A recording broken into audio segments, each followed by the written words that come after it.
마음 준비 기도 잠깐 하겠습니다. 하나님 아버지 감사합니다. 이제 저희가 주님이 오신 후에 저에게 주신 말씀 산상수훈을 하나씩 보고 있습니다. 예수님의 마음이 우리에게 직접 전달될 수 있도록 축복하여 주시옵소서. 저희들의 마음이 주님을 향하게 하시옵길 바라며 예수님 이름으로 기도드립니다.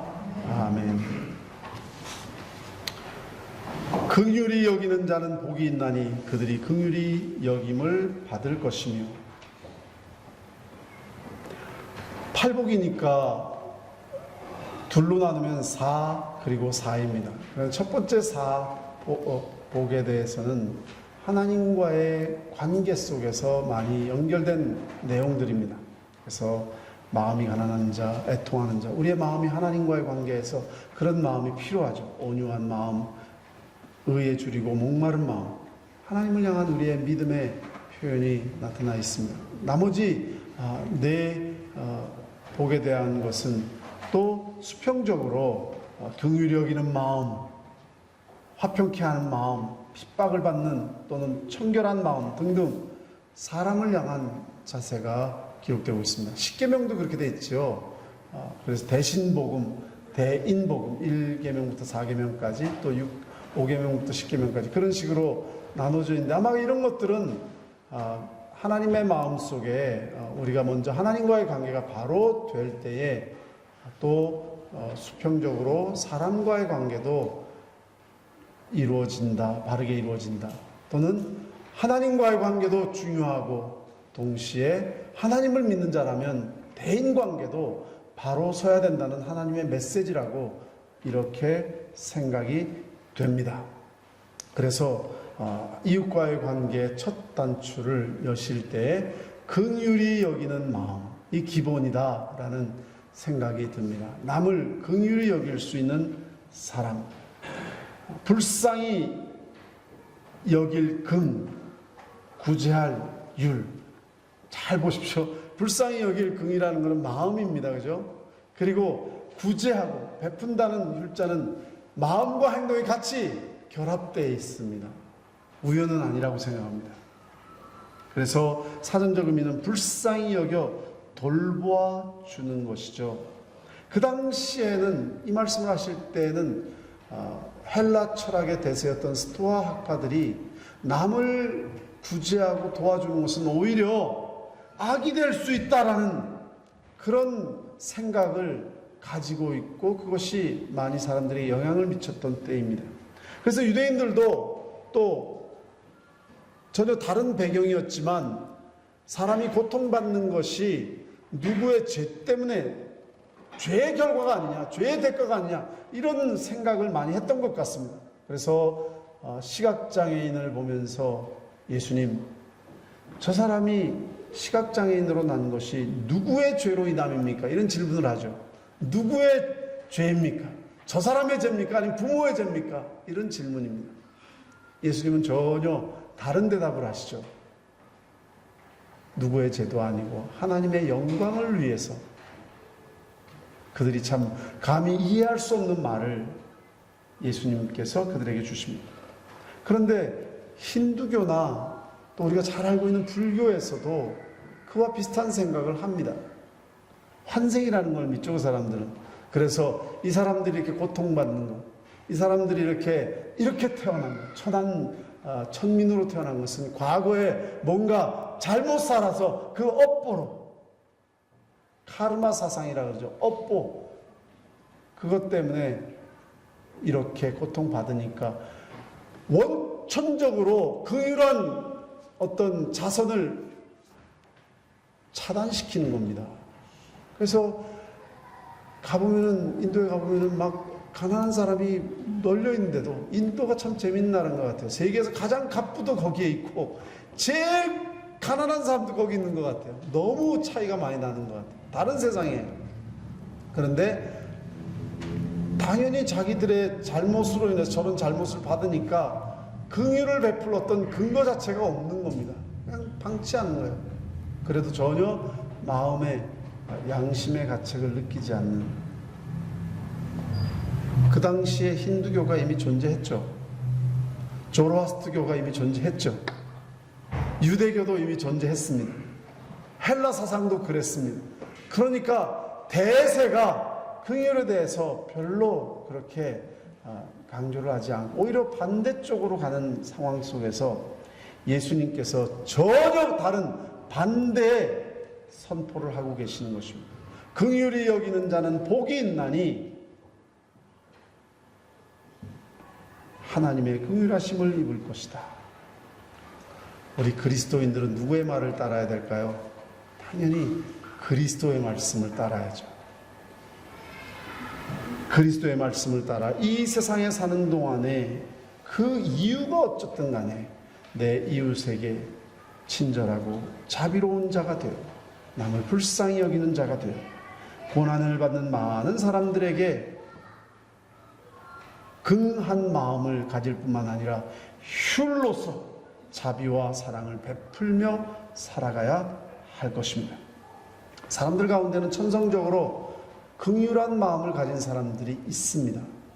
남을 보면 아유 어쩌지, 어떤 사람은 그냥 무관심하게 지나가는데 믿는 사람이든 안 믿는 사람이든 마음이 굉장히 그 긍휼한 마음을 가진 사람이 있어요. 그러나 예수님이 말씀하시는 이 긍휼의 마음은 그런 느낌이나 연민 거기에서 멈추는 것이 아니라 더 나아갑니다. 그래서 로이드 존스 목사님은 긍휼이라는 단어는 하나님께만 적용되는 형용사라고 표현하기도 했습니다. 사람들이 그냥 흔히 생각하는 불쌍한 마음, 안타까운 마음, 그 이상이라는 것이죠. 선한 사마리아인의 비유를 통해서 예수님은 아주 정확하게 그 긍휼의 뜻을 우리에게 말씀해 주십니다. 여러분들이 잘 아시는 말씀입니다. 예루살렘에서 여리고로 내려가는 어떤 사람이 강도를 만나 거의 죽게 되었는데 제사장이 그곳을 지나가다가 그를 보았지만 여러 가지 이유를 대면서 그곳을 피해 지나갑니다. 제사장은 요즘식으로 말하면 목회자겠죠. 얼마 후에 레위인이 지나가다가 그를 보았지만 피하여 지나갑니다. 레위인은 요즘 말로 이야기하면 그리스도인이라고 볼 수 있습니다. 세 번째로 그곳을 지나간 사람이 있었는데 사마리아인은 유대인들에게 오히려 아주 무시를 당하고 그리고 서로 관계가 별로 안 좋았습니다. 불신자요, 이방인이었습니다. 그 사마리아인이 오히려 그 사람을 불쌍히 여겨 응급조치를 취하고 자기의 나귀에 태워서 주막으로 데려갔을 뿐만 아니라 거기서 잘 회복하도록 돌봐줄 뿐만 아니라 자기가 돌아올 때까지 그를 돌봐달라고 돈까지 지불하였습니다.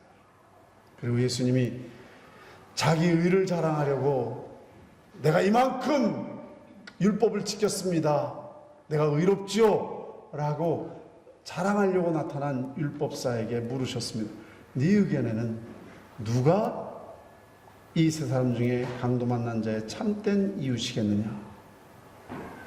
너무 분명한 질문이기에 그 율법사도 자비를 베푼 자입니다. 이 자비와 긍휼은 같은 단어를 사용했습니다. 긍휼한 자가 누구였느냐? 여기에서 이 제사장과 레위인 또 사마리아인의 차이는 한마디로 관심이겠죠. 제사장과 레위인은 사마리아인의 모습과는 전혀 다르게 무관심하게 지나갔습니다만은 이 사마리아인은 그 고통받는 사람에게 관심을 가졌습니다. 그리고 불쌍히 여겼습니다. 그래서 이 긍휼은 첫째로 관심으로부터 시작되는 것을 알 수가 있습니다.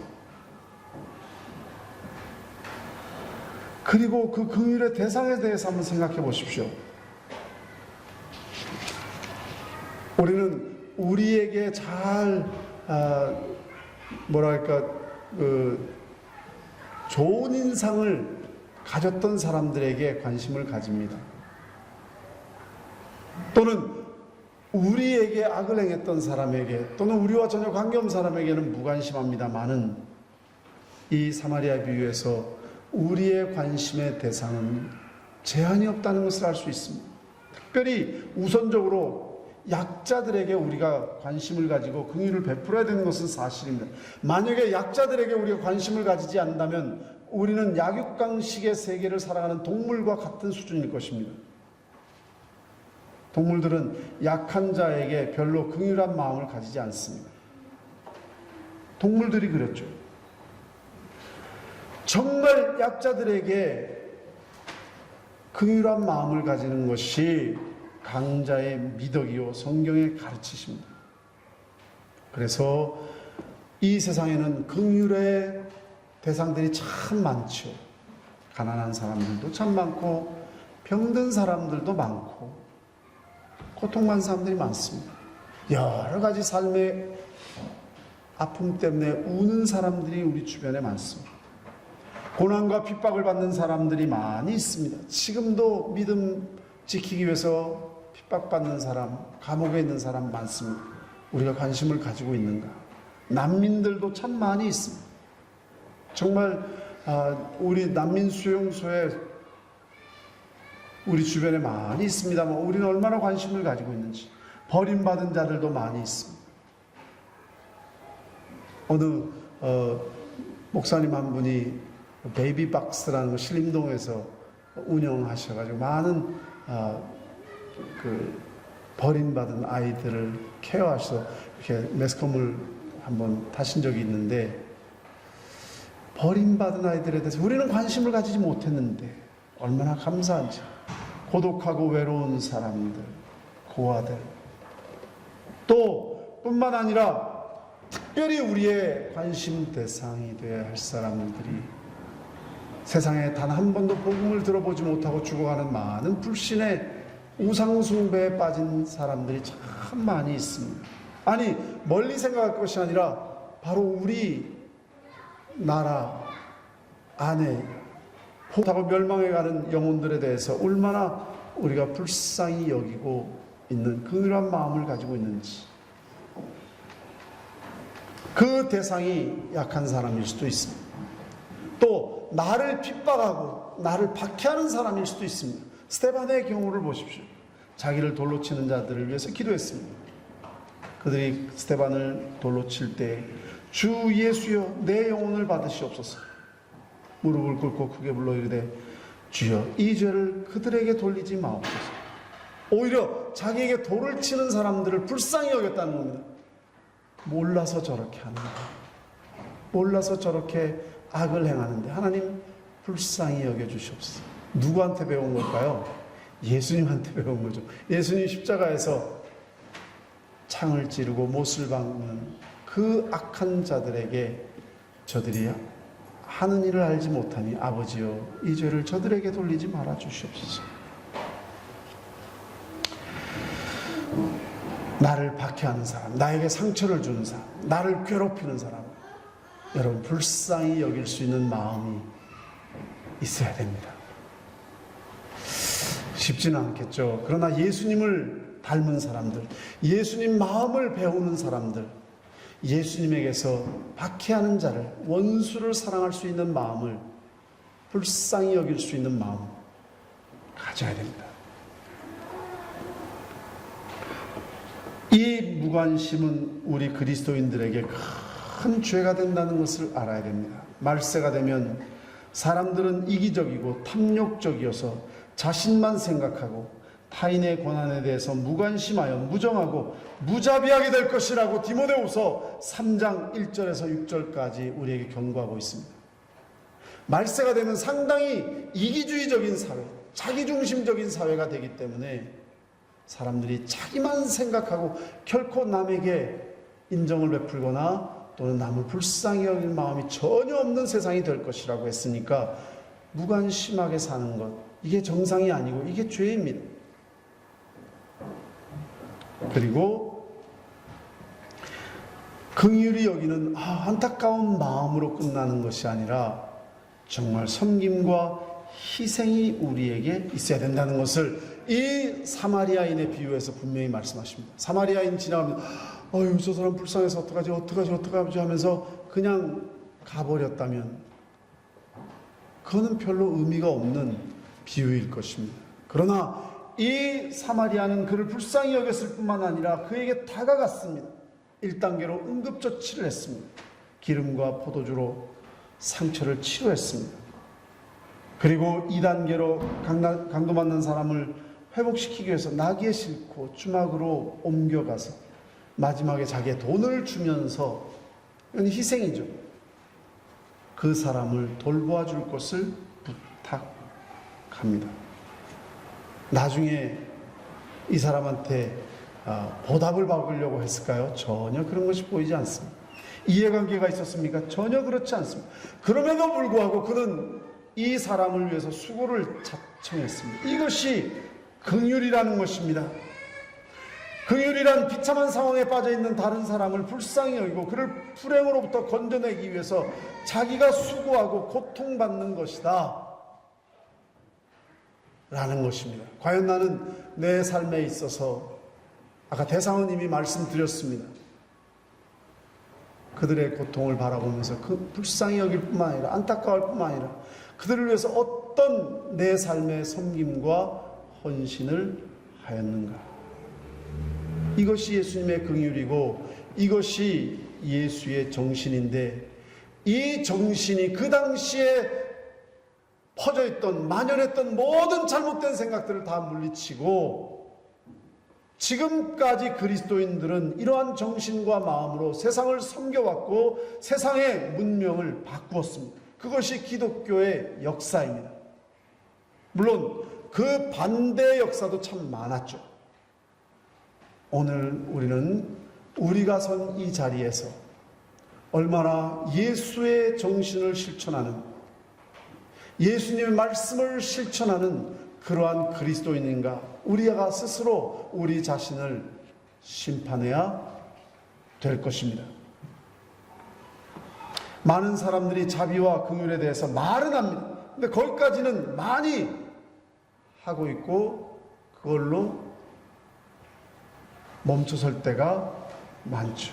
섬김과 희생의 자리까지 나아가지는 않습니다. 아마 제사장과 이 레위인도 아마 혀까지는 아유 어떡하지, 이 정도는 하고 가지 않았을까요? 제 생각에 그 정도는 하고 갔을 것 같아요. 그러나 전혀 섬김과 희생이 없었습니다. 자기는 하나님을 지극히 사랑한다고 큰 소리 치던 한 농부가 있었습니다. 주님을 위해서라면 그 어떤 것도 심지어 자기 목숨까지 바치겠다고 막 큰 소리 치고 했습니다. 하는 이웃마을 친구가 와가지고 그에게 넌지 물었습니다.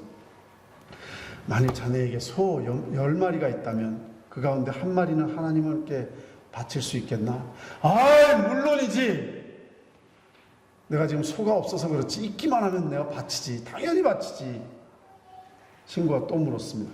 자네에게 만약에 말 10필이 있다면 그 중에 한 필은 하나님께 바칠 수 있겠는가? 당연하지. 내가 지금 말이 없어서 못 바치지. 말만 있다면 하나님께 바치지. 큰 소리 쳤습니다. 한 필뿐만 아니라 10필이라도 내가 바치지. 친구가 또 묻습니다. 그럼 자네에게 돼지 10마리가 있다면 그 가운데 한 마리를 하나님께 드릴 수 있는가? 막 큰 소리 치던 그 농부에게 물었습니다.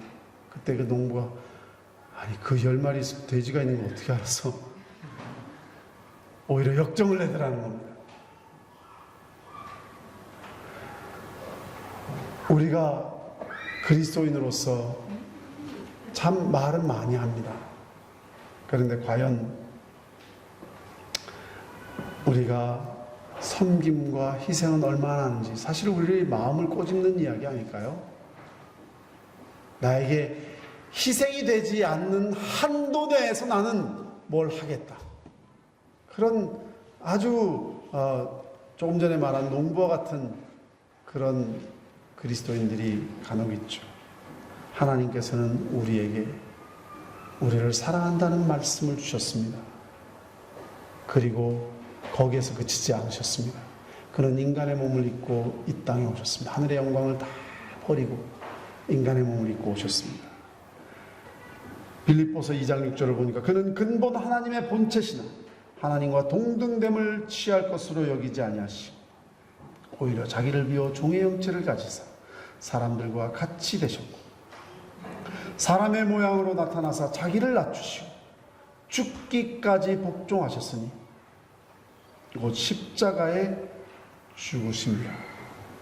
내가 가지고 있는 것을 주셨을 뿐만 아니라 마지막 자신의 생명까지 주신 것이 우리 하나님의 사랑이시고, 왜 그렇게 하셨습니까? 심판 아래 영원히 죽을 수밖에 없는 우리들을 불쌍히 여기셔서, 긍휼히 여기셔서 그냥 내려오셔서 구경만 하신 것이 아니라 히브리서는 우리와 똑같은 시험을 당하셨고 똑같은 고통을 당하셨고 똑같은 아픔을 당하셨다라고 말씀하셨습니다. 그리고 우리에게 생전에 살아계시면서 긍휼히 여기는 자가 되라. 긍휼히 여기는 자가 복이 있다. 그런데 또 하나의 비유를 예수님이 말씀해 주십니다.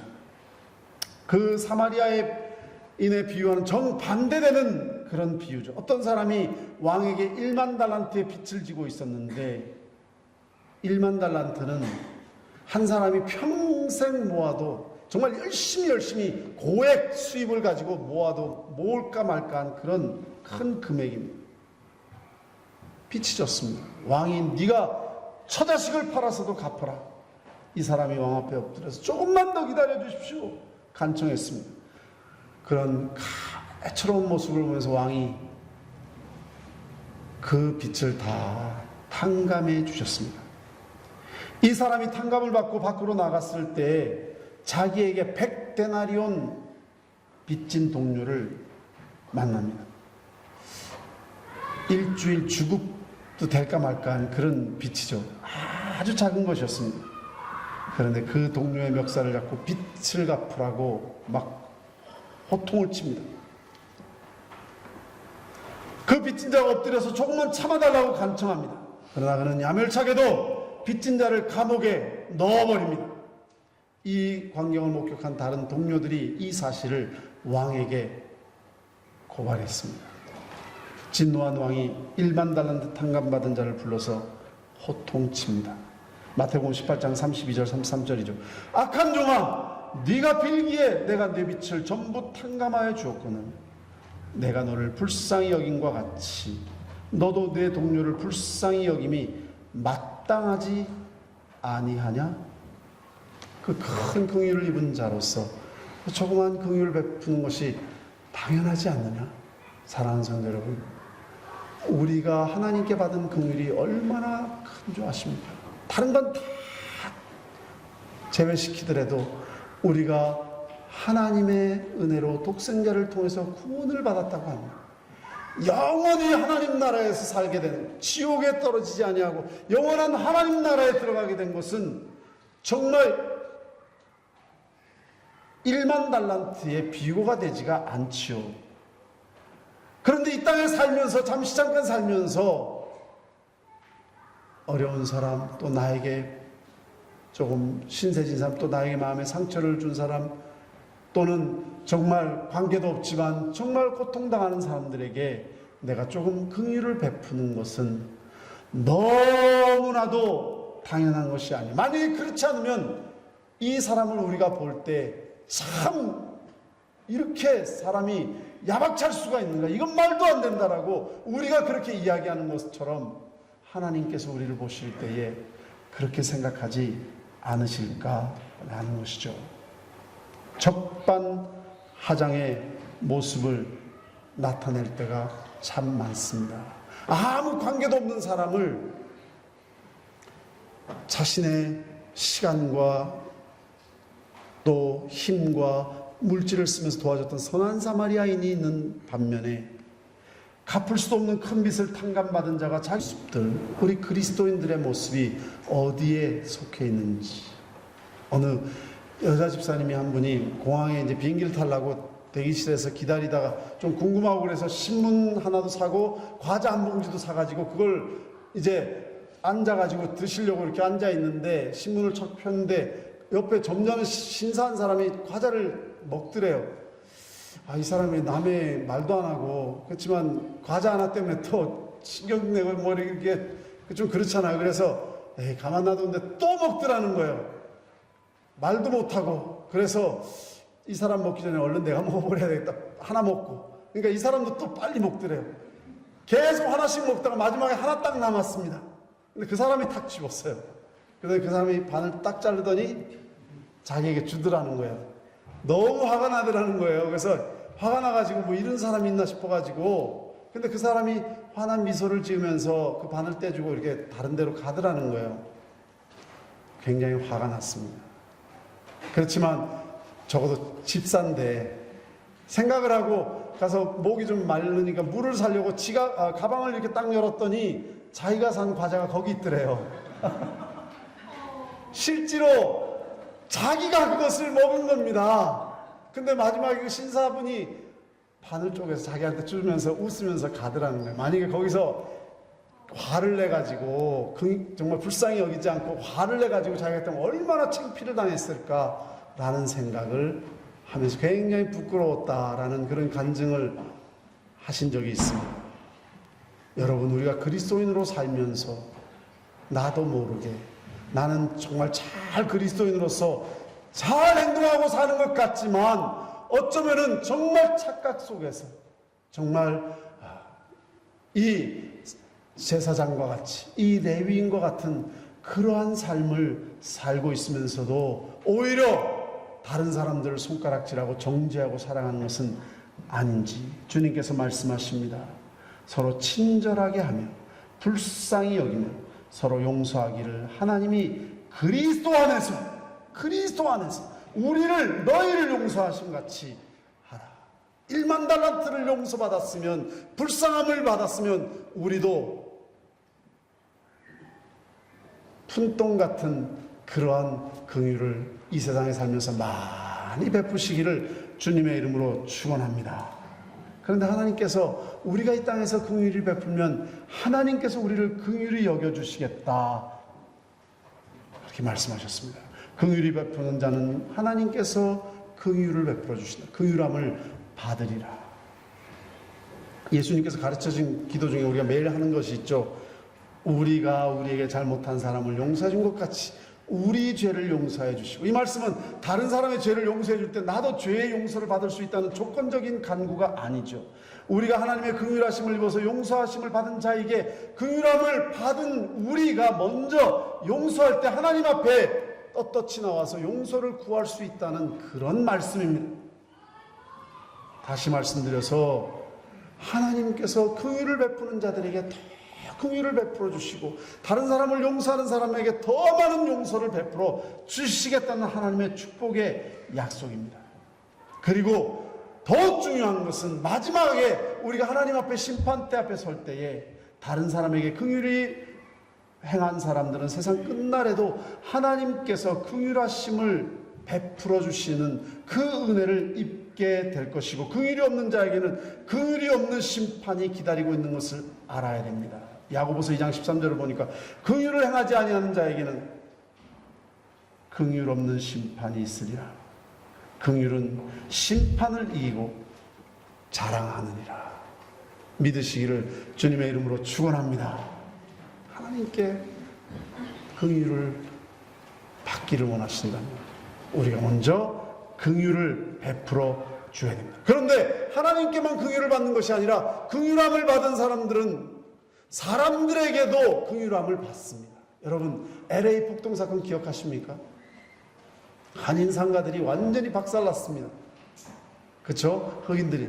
근데 왜 그게 한인하고 연관될까요? 로드니 킹이라고 하는 그 흑인이 체포되는 과정에서 경찰에게 막 과도한 그 폭행을 받은 걸로 인해서 흑인들이 반발해서 일어난 것인데 왜 한인 상가들을 타겟을 삼아서 그들이 공격했을까요? 평소에 한인들, 다는 아니지만 한인들이 흑인들을 자기 가게에서 일하는 사람들 차별하고 인색하게 하고 또 자기 가게 온 사람들을 아주 우습게 여기고 무시하고 감정들이 쌓였던 겁니다. 그러니까 차별받았다는 그 감정을 한인 상가에게다 쏟아낸 겁니다. 아주 고통을 받은 시기였습니다. 그런데 한인 상점들 중에 흑인들이 지켜준 상가들이 있다는 거예요. 놀라운 일이죠. 평소에 흑인들을 도와주고 그들이 아플 때 병원도 데려다가 주고, 또 그들이 고용했을 때 그들에게 전혀 임금 착취 안 하고 그들을 제대로 더 사랑으로 대해줬던 그런 사람들 가게는 흑인들이 자기들이 지켜줬다는 겁니다. 아주 간단한 예입니다. 우리가 이 땅에서 남에게 긍휼을 베풀 때에 우리가 사람들에게도 긍휼을 받게 될 줄로 믿습니다. 사람이 무엇으로 심든지 그대로 거두리라. 이것은 역사가 증명합니다. 이웃과의 좋은 관계를 원하신다면 우리가 긍휼을 먼저 베풀어야 됩니다. 이민사회를 살아가시는 우리들 정말 기억해야 됩니다. 우리가 뭐 차별받는다 뭐 이런 얘기 하지 마시고 먼저 차별하지 마십시오. 먼저 우리가 사랑을 베풀고 긍휼을 베풀고 나아가는 것이다. 링컨에게는 에드윈 스턴튼이라고 하는 아주 정치 적이 있었어요. 아주 에네미가 있었습니다. 링컨은 잘하려고 했는데 이 사람은 아주 그냥 링컨을 뭐 좀 속된 말로 개무시했습니다. 그는 그 당시에 가장 유명한 변호사였는데 한 번은 두 사람이 함께 변호를 맡게 된 사건이 있었어요. 이 사실을 모르고 법정에 와 있던 스탠턴이 링컨이 들어오니까 벌떡 일어나서 저런 시골뜨기와 내가 어떻게 일을 맡을 수가 있냐고 그냥 자리를 박차고 나갈 정도였습니다. 굉장히 링컨을 얕잡아 보고 무례하게 행동한 적이 한두 번이 아닙니다. 국회에서는 링컨이 국회의원이 됐을 때 우리는 동물원까지 고릴라를 보러 갈 필요가 없습니다. 아프리카에 갈 필요 없습니다. 링컨이라는 고릴라를 만나면 됩니다. 이 정도의, 물론 반대당이었으니까 그렇지만 그래도 이 정도의 야유는 할 수 없는 거 독설이죠. 세월이 흘러서 링컨이 대통령이 됐습니다. 내각을 구성하면서 가장 중요한 국방부 장관 자리에 반대편이었던 이 사람을 불렀습니다. 사람들이 깜짝 놀랐어요. 같은 당내 사람들이 이 사람을 물리쳐서 없애야 되는데 왜 이 사람을 끌어들이는가? 왜냐하면 링컨 대통령이 됐을 때 이 스탠턴은 링컨이 대통령이 된 것은 우리나라의 국가적인 재난이라고 공격한 사람입니다. 참모들이 막 반대했습니다. 제거해달라. 링컨은 얘기합니다. 나를 수백 번 무시한들 어떻습니까? 그는 사명감이 투철한 사람이고 우리나라를 지키기에 국방부 장관 자리에 앉히기에 충분한 사람입니다. 그래도 스탠턴은 당신의 원수 아닙니까? 저도 그렇게 생각합니다. 그러나 원수는 마음속에서 없애야죠.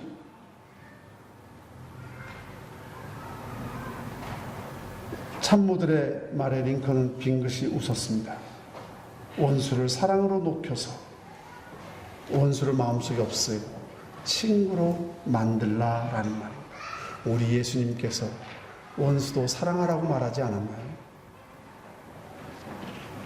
링컨이 나중에 암살되죠.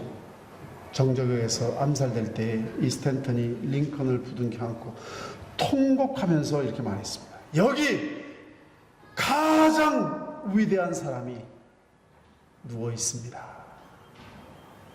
숯불을 머리에 쌓아 그 마음을 부끄럽게 하고 그 마음을 사랑으로 변화시키고 그 마음을 존경으로 변화시키고 그것이 바로 남을 긍휼히 여기는 마음인 줄로 믿습니다. 사람에게도 사랑을 받게 되어 있습니다. 그리고 무엇보다도 긍휼히 여기는 자는 행복합니다. 행복합니다. 바울이 인사말을 할 때요, 은혜와 긍휼과 평강이 내게 있을지어다, 이런 말을 순서를 안 바꿔요. 은혜와 긍휼과 평강. 하나님의 은혜를 발견한 사람들은, 하나님께 빚진 것을 아는 사람들은 남에게 긍휼을 베풉니다. 오늘 말씀이죠. 그리고 비로소 주님께서는 그들의 마음속에 평강을 주십니다. 긍휼이 있는 사람은 마음이 편하다는 것입니다. 당연한 거 아닐까요? 긍휼이 있는 사람들은 마음이 기쁩니다. 축복스러운 마음이 됩니다. 이 세상에서 가장 비참한 사람이 뭔지 아십니까? 마음에 평강이 없는 사람입니다. 그 세상에서 비참한 감옥은 용서하지 못하는 증오의 마음입니다. 남을 불쌍히 여기지 못하는 마음, 미워하는 마음, 증오하는 마음, 시기하는 마음은 나 자신을 마음의 감옥 속에 가둡니다. 그것이 제일 비참한 겁니다. 마음은 피곤해지고 영혼도 어두워지고, 그래서 긍휼을 베푸는 사람은 자유하고 행복한 겁니다. 저는 호주에서 재밌는 거 하나 발견한 게 있어요. 우리나라 사람들 돈 셀 때 침 탁탁 뱉으면서 하나 다 내 거 아닙니까? 이거 내 거예요. 100불, 200불 다 내 거. 호주 사람들 세는 거 보니까 이렇게 세더라고요. 100불, 200불. 뭐 누구에게 이거 네 거, 이거 네 거 하는 것 같아요. 제가 혼자 생각인지 모르겠는데, 이거 기독교 정신이 아닐까라는 생각. 이거 막 침 뱉더니 내 거 이러는 것보다 남에게 긍휼로 베푸시는 우리의 삶이 되시기를 주님의 이름으로 축원합니다. 같이 기도하겠습니다. 아버지 하나님, 우리를 행복하게 하시기를 원하시는 주님, 우리를 긍휼히 여기시는 주님, 우리에게 조그만 부탁을 하셨습니다. 이 땅에 사는 동안에 우리 그리스도의 사랑을 좀 나타내 달라고, 남을 긍휼히 여기고 원수도 사랑할 수 있는 마음 우리에게 허락하여 주시옵소서. 그리하여서 우리가 증오와 미움과 시기의 그 감옥에서 나오게 하여 주시고, 우리가 정말 편안한 마음으로 하나님의 은혜를 누리는 자들이 되게 하여 주시옵소서. 예수님의 이름으로 기도드립니다. 아멘. 지금은 우리 주 예수 그리스도의 무한하신 은혜와 만극하신 하나님 아버지의 사랑, 성령의 교통하심과 역사하심, 오늘 이 자리에 나와 하나님의 은혜를 사모하며 주의 뜻대로 살아가기를 원하는 모든 성도들 머리에 지금부터 영원토록 함께 하시기를 축원하옵나이다. 아멘.